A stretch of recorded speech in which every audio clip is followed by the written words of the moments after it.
Hey everyone, this guy is and welcome back, and today we're looking at a raid farm. Raid farm is something that I have not really used before, and so yeah, this is a bit of a new thing. This is more focused on capturing the mobs rather than killing them and getting hero of the village, etc. So yeah, let's have a look at this. So as with all raid farms, down below we've got a village, in quotes. We've got a villager next to a bed with a bell, which constitutes a village in Minecraft. All you've got to do to get the farm started off is enter the village with the biome effect. This platform up here will allow the various mobs in the in the raid to spawn. And over here we've got a flying machine which goes back and forth, pushing the mobs off into the water streams and pushing them into the nether portal. Now there will be a world download in the description, so you can go ahead and check out what exactly is going on in this farm. But yeah, the point is the mobs that spawn as part of the raid are pushed into the nether portal, which basically kicks them out of the dimension, which means that they do not count as part of the raid anymore. And that's really important because that allows the next raid to spawn, the next wave of the raid to spawn. And basically it just continues until all the raids have spawned and all have been pushed into the nether.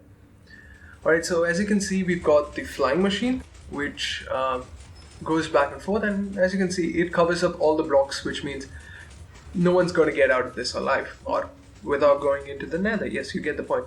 So over here we've got a nether. Behind that we've got lava to kill the ravagers, because the ravagers do have a bit of a problem.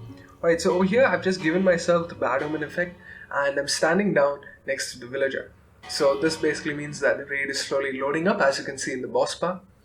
And any second now we should have the first wave spawn. So yeah, you can just about see I believe a pillager over there which has just spawned, and the rest of his comrades have been knocked out into the nether portal.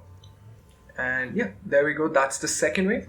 This is really fast. As soon as the last mob goes out, okay, yeah, as you can see, we've just got a ravager. That ravager went through the portal, but over here you've got a slightly better view. Basically, right as soon as the final mob gets pushed through or is killed, the next wave is allowed to spawn. This footage is slightly sped up. Okay, it's sped up by 1.5 times because it's pretty boring, because this ravager refused to die.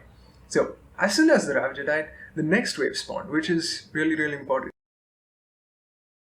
which is what makes this really fast. And these explosions are really satisfying.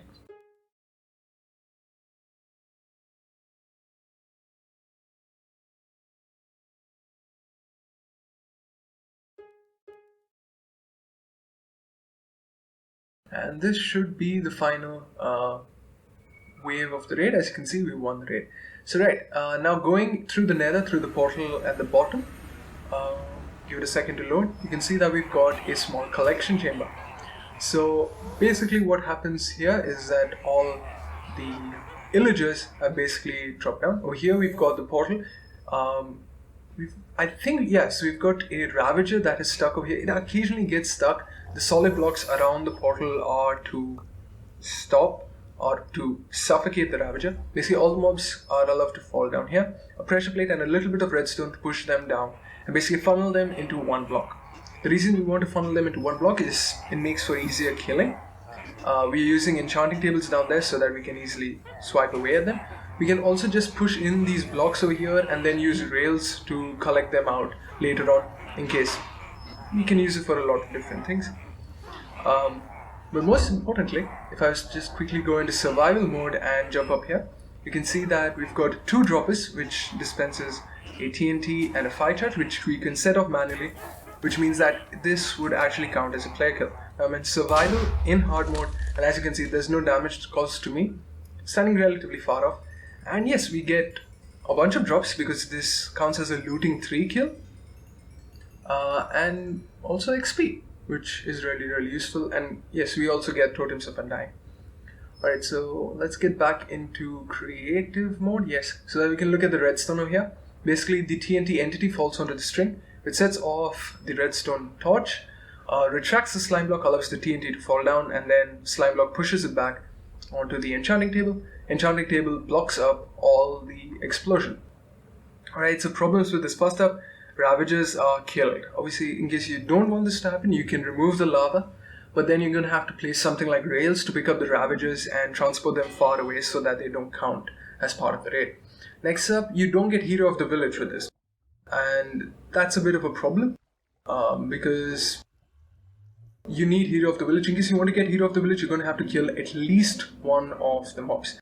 This farm can also be made faster in case you were to reduce the spawning area or the distance the flying machine has to travel. But I found that this size was the most efficient and got rid of them pretty consistently as well. Another problem that this sometimes encounters is the fact that once you get Bad Omen for the second time, it does not start off. So you're going to have to go and get Bad Omen again. Basically, you're going to have to start the raid twice. I'm not sure why it happens. I wasn't really able to suss this out, so leave it in the comments if you got any. So anyways guys, thanks for watching. This means guys, I'm out. So ciao for now. I shall see you in the next video.